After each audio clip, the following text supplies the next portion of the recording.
ममता बहुत ही सीधी और प्यारी लड़की थी, वहीं सुनील एक सरल और आगे बढ़ने की सोच रखने वाला लड़का। सुनील, बेटा सुनील कहाँ है? अरे जरा एक गिलास पानी तो दे दो। हाँ माँ अभी आया। क्या माँ, पानी तेरे सर के पास ही तो रखा है, क्या हो गया है, तबीयत खराब है क्या? अरे नहीं नहीं, वो उठने का मन ही नहीं कर रहा था, तो देखा ही नहीं। वैसे क्या कर रहा है? यहाँ बैठ ना मेरे पास। माँ पढ़ रहा था। वो कहना नौकरी में तो वक्त नहीं मिलता, अब ऑफिस से घर आकर ही तो वक्त मिलता है। अच्छा अच्छा ठीक है, पढ़ ले जा बेटा।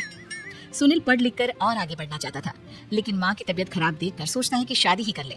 कब तक माँ का ख्याल वो अकेले रख पाएगा? तो एक दिन, माँ ये ममता है, मैंने इससे शादी कर ली है। तुम्हारी तबीयत भी ठीक नहीं रहती, तो मैंने सोचा शादी कर लेता हूँ। घर संभालने वाली और तुम्हें संभालने वाली कोई आ जाएगी तो अच्छा रहेगा। माँ अचानक से सामने बहू देखकर हैरान रह जाती है। बेटा ये क्या बात होती है? न बैंड न बाजा न दहेज न शगुन, ऐसा कैसे बहू आ गई? माँ तू तो जानती है मैं नौकरी के साथ पढ़ाई कर रहा हूँ, तो कहाँ से इतना पैसा बचा पाता कि धूमधाम से शादी करता। वैसे भी माँ लोग तो आकर खाकर निकल जाएंगे, इसलिए बस वैसे ही।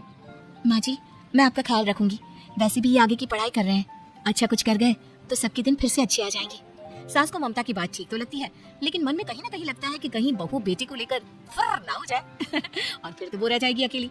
बेटा देख, मेरा जो कुछ भी है वो सुनील ही है, और सुनील का भी अब इस दुनिया में मैं ही हूँ और कोई नहीं। क्या सुनील? बिल्कुल माँ, लेकिन आज से ममता भी मेरे जीवन का अहम हिस्सा है, जैसे तू है। सास को बड़ा बुरा लगता है कि उसकी सल्तनत में कोई और हिस्सेदार कैसे हो सकता है, कैसे कोई और उसके 30 साल की बेटे की जिंदगी में अचानक से आकर बराबर का हिस्सेदार बन सकता है। देख बहू, मैं भले थोड़ा बीमार रहती हूँ, लेकिन इसका मतलब यह नहीं कि घर की चीजों में मेरा कंट्रोल खत्म हो गया है। मैं आज भी इस घर की रानी हूँ, समझी? बेटा सोचता है कि ये माँ को अचानक से क्या हो गया। कल तक जो माँ कहती थी कि जिंदगी का कोई भरोसा नहीं, वो अचानक से जंग के मैदान की झांसी की रानी कैसे बन गई? माँ क्या हो गया? सब ठीक है ना? अचानक कैसी बात कर रही हो? ममता का आज पहला दिन है, स्वागत करो उसका। आसपास की आंटियों को बुलाओ, नई दुल्हन की मुंह दिखाई करवाओ। खैर सास होने का फर्ज निभाती है और बाद में एक सहेली के साथ बाहर निकल जाती है। क्यों नहीं बताया नहीं कि बेटे का ब्याह कर रही हो? वैसे तो सारा दिन हम ही में घुसी रहती हो। अरे मुझे भी तो अभी पता चला, क्यों अचानक सर पर लेकर आ गया। कहते हैं बहू है माँ तुम्हारी, अब इसको भी इतना ही मैं प्यार करता हूँ जितना तुझे करता हूँ। लो जी ये क्या बात होगी, क्यों इतना प्यार करता है? अरे माँ का प्यार तो ज्यादा होता है, अब उसको तो कोई दूसरा पति मिल सकता है, लेकिन तुम ही बताओ क्या माँ की ममता किसी और की हो सकती है? ना जी ना, बेटे को समझाओ ये बात। अरे क्या समझाऊं, मुझे तो खुद ही समझ में नहीं आ रहा कि क्या हो रहा है। जो बेटा कल तक माँ माँ करता था, अचानक से बेबी बेबी का राग आलाप रहा है। देखा उसकी बीवी ना सुंदर और जवान है, सुंदरता के आगे तो एक से एक नहीं टिके, तो तेरा बेटा किस खेत की मूली है? सास को भी समझ में आ जाता है कि बहू की सुंदरता के आगे माँ का प्यार किसी काम का नहीं। उधर बीवी, ए जी अम्मा जी सहेलियों को छोड़ने गई थी, अभी तक आई नहीं, हम देख आए क्या?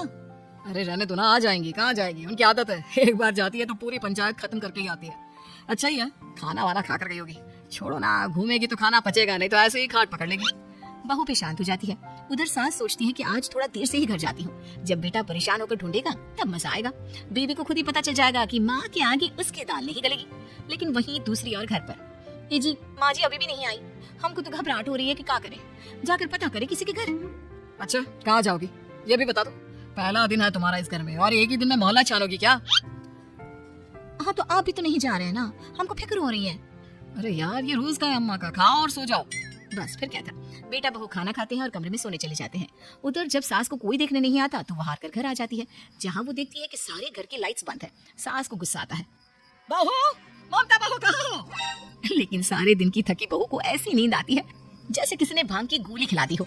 वो तो नहीं उठती, उठकर आ जाता है। बेटा क्या बात है अम्मा, काहे चिल्ला रही हो? अरे सो जाओ ना, सुबह की थकी है बहू, वो सो रही है, जोर से बोलोगी तो नींद खुल जाएगी उसकी। माँ को गुस्सा आ जाता है, फिलहाल तो सो जाती है, लेकिन मन ही मन ढेर सारा जहर बहू के लिए भरा होता है। सुबह बहू चाय बना रही होती है कि सास धीरे से गैस तेज कर देती है, जिससे चाय का बर्तन जल जाता है, और जैसे ही बहू चाय का बर्तन उठाती है उसका हाथ जल जाता है। मेरा हाथ जल गया। वो जोर जोर से चिल्लाकर इधर उधर भागती है कि सास थोड़ी देर में उसके हाथ में पानी डाल देती है। हाय रे बहू क्या कर रही हो, पहली बार रसोई छुई हो क्या? सासू माँ गलती से गैस तेज रह गई थी और बर्तन जल गया, जिससे मेरा हाथ जल गया। हाय रे कितना गंदा दाग, छी छी छी छी, मुझे तो उल्टी आ रही है तेरा गला हुआ मांस देखकर। तू ना मुझे अभी साथ से खाना मत लगाना। बहू भी खुद का हाथ देखती है तो उसे भी रोना आ जाता है। कुछ दिनों के बाद सास की सहेली आती है, बहू चाय बनाकर लाती है। उसके जाने के बाद सहेली कहती है, बहू की सुंदरता ऐसी है कि कोई भी दीवाना हो जाए। वैसे तेरे बेटे का क्या हाल है? अरे वैसा ही है, बहू के पीछे लट्टू, क्या करूं कुछ समझ में नहीं आ रहा। मैंने तो बहू के चेहरे पर दिवाली के पटाखे की चक्री फेंक दी, उसका पूरा चेहरा जल गया। अब देखो ना रही सुंदरता और ना ही अब मेरा बेटा उसे पूछता है। अरे अब तो वो उसे छोड़कर दूसरी भी देखने को बोल गया है मुझे। बहू सारी बात सुन रही होती है। आंटी एक बात बताइए, क्या भरोसा है कि दूसरी सही आए और आपके अनुसार रहे? देखिए आंटी, मेरी सासू माँ को गलत बात सिखाने की जरूरत नहीं है। हमारा परिवार साथ में खुशी से रह रहा है। देख बहू, मेरी सहेली की बेइज्जती ना कर, वही अच्छा रहेगा तेरे लिए, समझे? बहू नहीं मानती है, वो बार बार उनकी सहेली को घर से निकल जाने को कहती है। तभी सास की सहेली पास के चूल्हे से लकड़ी लाकर बहू की चेहरे पर लगा देती है। बहू जोर जोर से रोने लगती है। अरे ये क्या कर दिया? मैंने कहा किया, ये तो तूने किया। तू ही नहीं चाहती थी कि बहू बेटे के साथ रहे, भला मैं क्यों करूंगी? मैं तो चली निपटा। बहू रो रही होती है, दर्द से चिल्ला रही होती है, लेकिन सास उसे डॉक्टर के पास नहीं ले जाती। तभी पति आता है। क्या हो गया ममता? ये दाग कैसे लगा? कैसे जली? ममता कुछ नहीं कहती, बस दर्द से करा रही होती है। पति माँ की तरफ देखता है। हो ना हो माँ, ये पक्का आपका काम है। आप ही ममता से जला करती थी ना। देखना माँ, अब पुलिस आएगी, केस बनेगा, लेकिन पहले मैं ममता को अस्पताल लेकर जा रहा हूँ। सभी अस्पताल जाते हैं, जहाँ डॉक्टर ममता की सास से कहते हैं, आपने तो नहीं जलाया ना बहू को? अब ममता की सास के तो पसीने छूट रहे होते हैं। वो घबरा कर कहती है, ना ना डॉक्टर साहब, कैसे बात करते हैं? हम क्या जलाएंगे अपनी बहू को?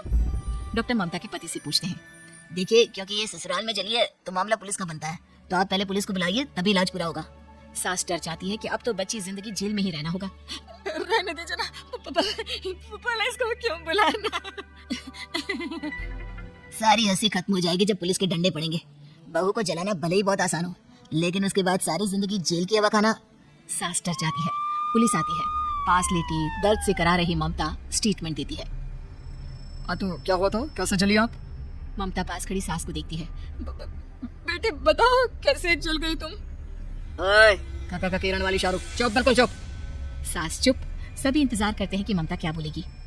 जी मैं खाना बना रही थी, लकड़ी उड़कर मेरे ऊपर गिर गई और मैं जल गई। सास बहू की बात सुनकर रोने लगती है। देखा माँ, कितनी समझदार है ममता। ये चाहती तो, हाँ बेटा, ये चाहती तो मैं आज जेल में होती। मुझे माफ कर दे, मैं आगे से अभी कभी ऐसा नहीं करूंगी। बहू के साथ मिलकर रहूंगी, मुझे माफ कर दे।